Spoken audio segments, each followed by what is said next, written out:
fue lo que dijiste, mi Señor. Pedir se os dará, buscar y encontrarás. No cansaremos de tocar, no cansaremos de gritar. Vine a pedir, vine a buscar, vine a tocar, vine a recibir, Señor, lo sobrenatural. Vine a pedir, vine a buscar, vine a tocar, vine a recibir, Señor, lo sobrenatural. Sencilla, pero necesaria. En el capítulo 8 del Evangelio de Lucas, entre los versículos 1 al 3, se menciona algo que es muy extraordinario.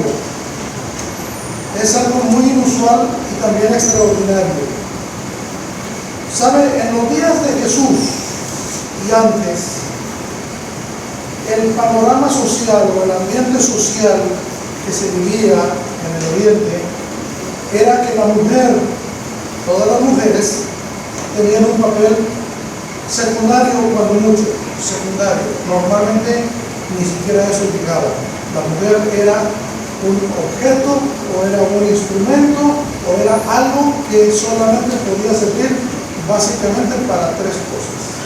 Número uno, para dar placer.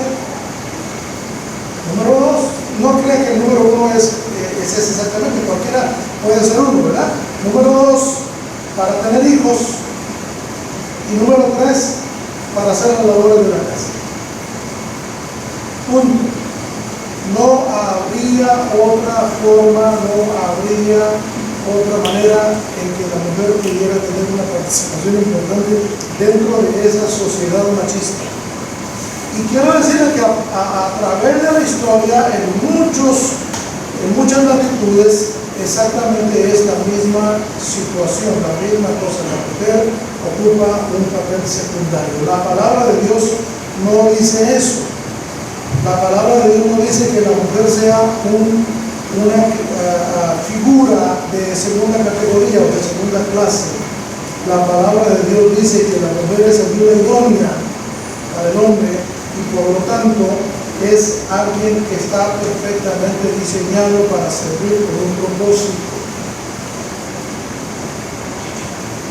No hay personas de segunda clase, no hay sexo de segunda clase, género sexual de segunda clase, lo que estoy tratando de decir.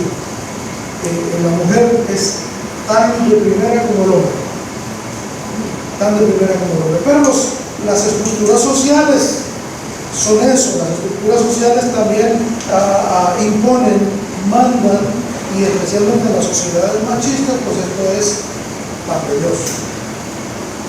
Pero Cristo Jesús vino, y la palabra del Señor dice por allá en el libro de los Hechos que vino para deshacer las obras del diablo. Cristo Jesús vino para romper estructuras, vino para cambiar conceptos, vino para cambiar ideologías, vino para hacer una transformación total, no solamente del alma de la persona, pero también hacia el exterior. Las estructuras sociales tuvieron que ser cambiadas. Y Cristo Jesús vino, y una de las grandes cosas, entre todo lo grande que haya hecho, una de las grandes cosas fue reivindicar a la mujer. Cristo Jesús le dio su lugar, el lugar que siempre le correspondió, el lugar que tuvo en el corazón de Él cuando creó a la mujer, vino para dárselo socialmente. Así que no era raro, no era extraño ver a Jesús platicando en la vía pública con mujeres, cosa que los judíos no veían nada bien. Ellos pensaban, su ideología, su estructura social los llevaba a pensar que era pecado que un hombre hablara públicamente con una mujer. Así que se abstenían por la santidad, por no pecar, se abstenían de hablar con mujeres. Y teniendo una sociedad machista como la que ellos tenían, pues entonces ya ustedes se podrán imaginar cómo era la vida de la mujer en aquel tiempo. Pero viene Cristo. la cosa más importante, el suceso más interesante hasta este momento. Viene Cristo y destruye esos moldes viejos, cambia las estructuras, pone estructuras nuevas, y entonces la mujer se reivindica. Entonces la mujer es vista públicamente. Entonces la mujer es permitido hacer algunas cosas que antes era prohibido. Y aquí en el pasaje de Lucas 8, capítulo 8, versículos de 1 al 3, encontramos algo bastante interesante. Quiero compartirlo rápido. Dice la palabra del Señor que Jesús iba por las aldeas predicando la palabra del Señor, y los dos se iban con él, dice el versículo 1. Pero el 2, ese es el que me interesa ahora, el 2 dice, y algunas mujeres, no todas, en un principio no había demasiadas, pero había unas cuantas, y esas cuantas eran ya, por el solo hecho de ser mujeres, podían considerarse como algo bastante interesante para ver, un fenómeno. Había algunas mujeres que habían sido curadas de malos espíritus y de enfermedades, y se menciona algunas de ellas. La primera que se menciona es María Magdalena, dice el versículo, de la cual habían salido 7 demonios. 7 demonios. Quiero que por un momento imagines cómo sería la vida de esta mujer antes y después de Cristo. Antes y después de Cristo. Antes de Cristo, atormentada no por uno, no por dos, sino por 7 demonios. No sabemos qué clase de espíritus. No sabemos si había algún espíritu de suicidio, o había algún espíritu de muerte, de asesinato, o había algún espíritu de violencia, o había algún espíritu de temor, o había algún espíritu de cualquier clase. Lo cierto es que estos espíritus la atormentaban, poseían su cuerpo y su alma y determinaban lo que esta mujer hacía. Así que la vida de ella sería una vida por demás miserable, absolutamente miserable. Antes de conocer a Cristo. No sabemos cómo fue que ella conoció a Cristo. La Biblia no nos da más detalles, solamente sabemos lo que dice el versículo número 2.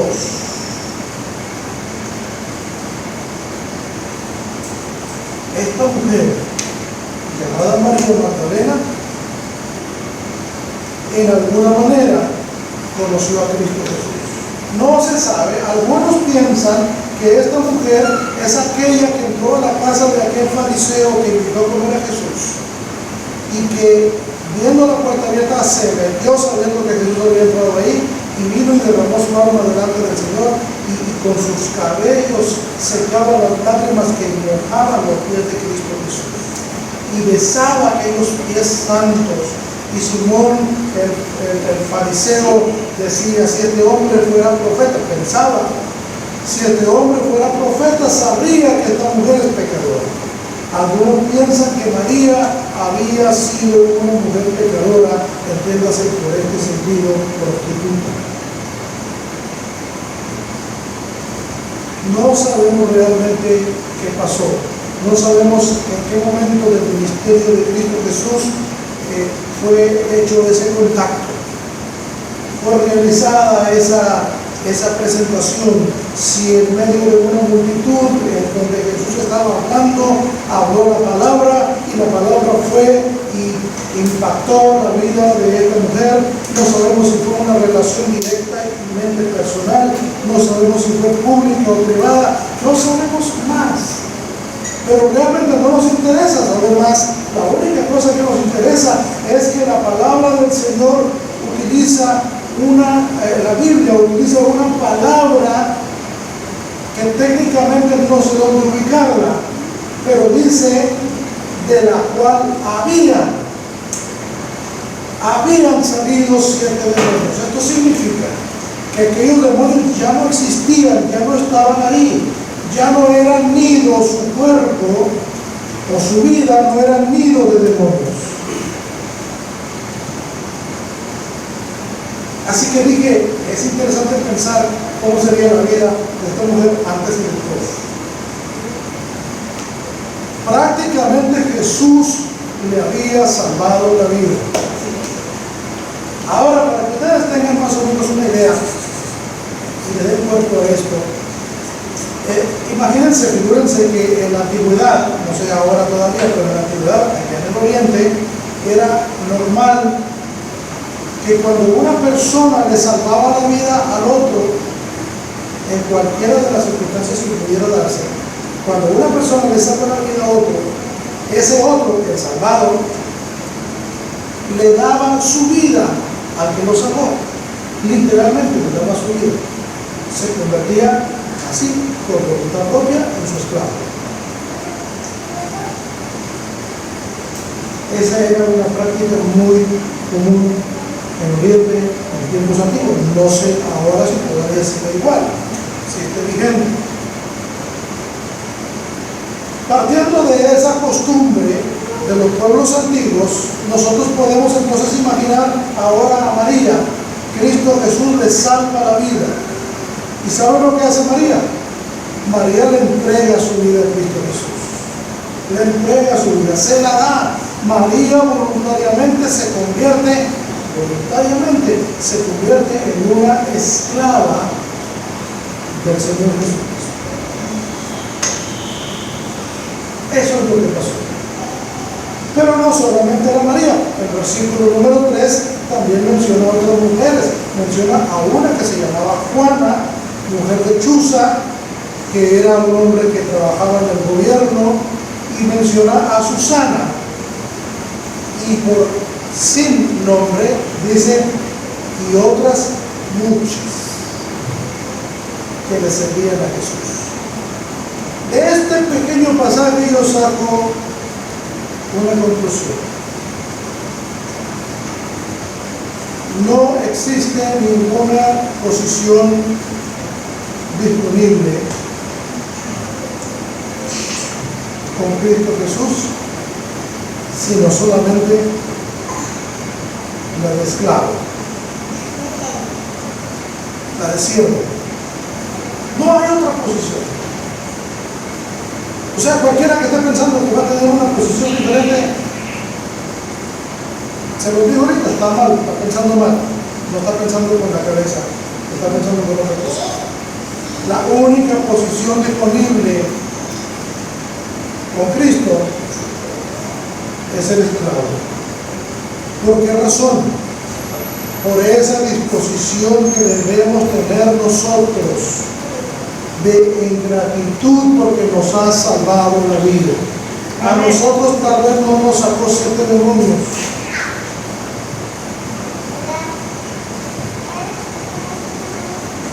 pero de que nos sacó algunos, nos lo sacó.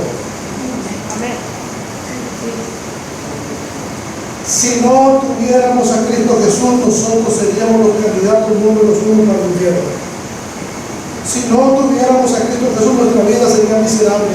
Si no tuviéramos a Cristo Jesús, no tuviéramos esperanza. Si no tuviéramos a Cristo Jesús, no tendríamos gozo, sino llanto, tristeza y dolor. Si no tuviéramos a Cristo Jesús, nuestra vida sería una vida oscura, en blanco y negro. Si no tuviéramos a Cristo Jesús, nuestra vida sería una vida insípida, sin propósitos y sin proyectos. Si no tuviéramos a Cristo Jesús. Pero lo tenemos. Gracias a Dios lo tenemos. Gracias a Dios que Cristo Jesús se hizo hombre. Gracias a Dios que aquel verbo se hizo carne y habitó entre nosotros y vimos su gloria, gloria como la del unigénito del Padre, lleno de gracia y de verdad. Gracias a Dios porque tenemos a Cristo Jesús. Nos salvó la vida. Nos ha salvado. Él vino para buscar y salvar lo que se había perdido y nos salvó a nosotros. A nosotros nos ha encontrado y por lo tanto la única posición disponible en Cristo Jesús es la de esclavo. Pero no es impositivo, no es impositivo, por el contrario, está absolutamente sujeto a nuestra voluntad. A nuestra voluntad. Así que María, Juana, Susana y muchas otras que no se mencionan por nombre, tenían una sola presentación. Eran siervas de Jesús, servían a Jesús. Y esto entonces me lleva a la segunda y última parte de este pequeño y corto mensaje. ¿Qué vamos a hacer nosotros? ¿Qué vamos a hacer nosotros? ¿Vamos a quedarnos ahí tranquilamente como espectadores o vamos a convertirnos voluntariamente en personas que le sirven a Jesús? Personas que le sirven a Jesús. Hace un momento, cuando estábamos en el tiempo de la escuela dominical, hablábamos de que Jesús nos necesita. ¿De acuerdo? Que Jesús nos necesita. Les voy a mencionar muy rápido algunas personas. Aquí me voy a volver de frente, algunas personas que le sirvieron a Jesús. Empezamos con José, el padre terrenal de Jesús. José quería dejar a su mujer. José estaba ofendido porque ella resultó embarazada y no era de él. Pero viene el ángel del Señor y le dice: no tengas temor a recibir a María por tu mujer. Lo que en ella está engendrado del Espíritu Santo es, y ese niño se llamará Jesús, porque él salvará a su pueblo de sus pecados. Y entonces José decide hacer algo. José decide servir para el propósito de Dios en Cristo Jesús. Y toma a María por mujer. Si él no la hubiera tomado por mujer, la hubiera tenido que denunciar y María hubiera muerto lapidada y José hubiera salvado su vida. Pero la palabra de Dios dice que el que salva su vida la perderá, y el que por causa de Cristo la pierde, la ganará. Así que José hubiera salvado su reputación, hubiera salvado su estatus social, y María hubiera muerto, pero junto con María hubiera muerto Cristo. Y si Cristo hubiera muerto, entonces nosotros no tendríamos salvación. Nosotros no tendríamos esperanza, no tendríamos perdón de pecados, estaríamos sin Dios y sin esperanza. El segundo grupo que quiero hablar es un grupo, fueron los 12 discípulos. Jesús los llamó, Él los escogió y ellos decidieron venir. Y cada uno de los que vinieron sirvieron a Jesús en su momento. Él los necesitó.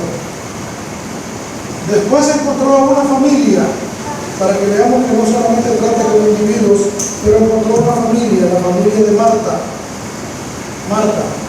Sí, la que armada en tu boda estaba. Marta, la familia de Marta servía a Jesús. Hay muchas maneras de servirle, hay muchas formas de servir al Señor. No solamente existe una forma, no solamente es que te pares aquí y prediques la palabra del Señor, hay muchas formas. María y Marta ofrecieron su casa. Su casa se convirtió en la casa de Dios. Cada vez que Jesús venía por el área de Jerusalén, el lugar donde se hospedaba era la casa de Marta. La casa de Marta. Siempre la casa de Marta estaba abierta. Siempre la cocina de Marta estaba lista para cocinar algo para Jesús. Siempre la mesa de Marta estaba lista para que ahí se celebraran pláticas, se tuvieran conversaciones, para que hubiera comunión unos con otros. Siempre la casa de Marta. Otro que le sirvió a Jesús en su momento, un hombre que se llamaba José de Arimatea, un hombre rico. Dice la palabra de él finalmente que era un discípulo secreto de Cristo. Y este hombre le sirvió a Jesús. Y cuando Jesús estaba necesitado de un lugar donde reposar a su cuerpo, José de Arimatea dijo: yo tengo una propiedad, y en esa propiedad hay un sepulcro que no ha sido usado por nadie, y yo lo doy con gusto, con alegría. Bueno, no había alegría en ese momento, pero sí con generosidad, para que el cuerpo de Cristo Jesús sea sepultado en ese lugar. Otro más que le sirvió en los mismos días se llamaba Nicodemo, otro discípulo secreto de Cristo, que ayudó a bajar el cuerpo de Cristo. no importando las críticas de la gente, porque él era uno de los fariseos. No importando las críticas de la gente, las críticas de los de su religión, no le importó un comino. El hombre públicamente fue y ayudó para que con sumo cuidado el cuerpo de Cristo fuera bajado de Dios. Después de la resurrección de Cristo vinieron los apóstoles y luego los diáconos sirviendo al Señor a través de servir a la iglesia. Y luego vinieron otros más como el apóstol Pablo y todos los colaboradores, todos los que colaboraban con él, los que viajaban haciendo esos viajes misioneros y los que después de que Pablo fue hecho prisionero, estaban prisioneros voluntariamente también juntamente con Pablo, sirviendo al Señor. Y unos le traían de comer y otros servían como escribientes para que Pablo dictara las cartas que ahora nosotros tenemos en el Nuevo Testamento. Ellos las escribían y Pablo solamente las firmaba. Otros veían por sus ojos lo que Pablo tendría que ver, porque Pablo estaba quedando ciego, estaba perdiendo la vista. Otros se trasladaban de un lugar a otro porque Pablo no podía, porque Pablo estaba prisionero, pero la palabra de Dios no estaba prisionera gracias a que había gente que servía a Dios a través de estas formas, salían a diferentes lugares. Otra vez encontramos una familia en la palabra del Señor. El nombre de ellos era Aquila y Priscila. Así los conoció Pablo. Aquila y Priscila. Aquila era un judío y Priscila era una mujer, parece ser de descendencia romana. Pero como expulsaron a todos los judíos de Roma, entonces sale Aquila y su mujer va junto con él y se encuentran en un lugar llamado Éfeso y ahí se conocen y entonces Aquila y Priscila se convierten en colaboradores y amigos de Pablo y empiezan a servir a Dios a través de servir por mano o por conducto de este hombre de Dios llamado Pablo, y empiezan a servir al Señor y finalmente los papeles se cambian y les dije que las estructuras las había cambiado Cristo Jesús. Finalmente la persona más pujante en el servicio a Cristo Jesús era Priscila. Así que no es extraño encontrarlo en la palabra del Señor después como Priscila y Aquila, ya no como Aquila y Priscila. Tenemos otro más, el último, llamado Timoteo. Pablo le llama mi verdadero hijo en la fe. Este hombre que recibió la fe por conducto de su madre y de su abuela, y que Pablo fue un factor fundamental para que este hombre se formara, sirvió al Señor. Era uno de los colaboradores más entusiastas y más entregados al ministerio que Pablo tenía aquí en la tierra. Todos sirviendo al Señor. No era extraño que las cartas que Pablo escribía pudieran decir en el saludo inicial: Pablo y Timoteo, siervos de Jesucristo. Les dije que Timoteo era el penúltimo. El último eres tú. Sí, tú. ¿Qué vas a hacer? Vas a servir a Dios. Si sirves a Dios, hay un mundo, para decirlo pronto, de promesas de parte de Dios. En tu favor. Nadie te lo quitará, nadie te lo arrebatará. Como estuve con Moisés, dice el Señor, estaré también contigo.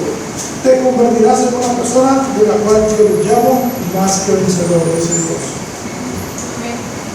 Si sirves a Dios, si no sirves a Dios, irremediablemente terminarás sirviendo al maligno, al diablo.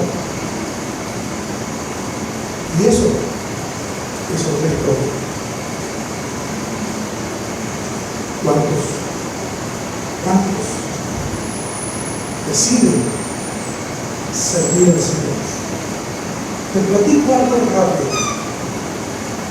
En los equipos deportivos, los profesionales, hablando de los de fútbol que ya empezó en México, en la Liga Mexicana, los jugadores, los 11 jugadores que van a la cancha están ansiosos de que empiece el juego. Los que están en la banca, los que no les toca jugar, están desesperados porque quieren jugar. Y cuando pasan mucho tiempo en la banca y no juegan, y cuando su contrato está por terminarse, deciden cambiar de equipo a otro que los ponga a hacer algo.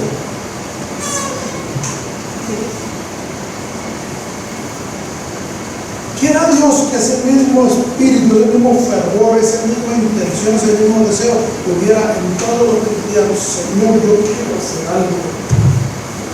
Yo quiero hacer algo. No sé qué, no me importa qué, simplemente yo quiero hacer algo. Quiero servir. Algunas personas le van a servir con sus manos, otros le van a servir con su mente, otros van a servirle con sus labios y otros más van a servirle a Dios, como estas mujeres le servían a Dios con sus bienes. ¿Cómo le vamos a servir al Señor? No lo sé, eso solamente compete a ti y a Él. Pero de que necesitamos involucrarnos en el servicio en favor de Cristo Jesús, lo necesitamos. Si no lo hacemos, prácticamente iremos marchitándonos gradualmente hasta morir.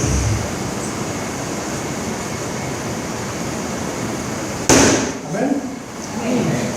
Dios los bendiga a cada uno de ustedes.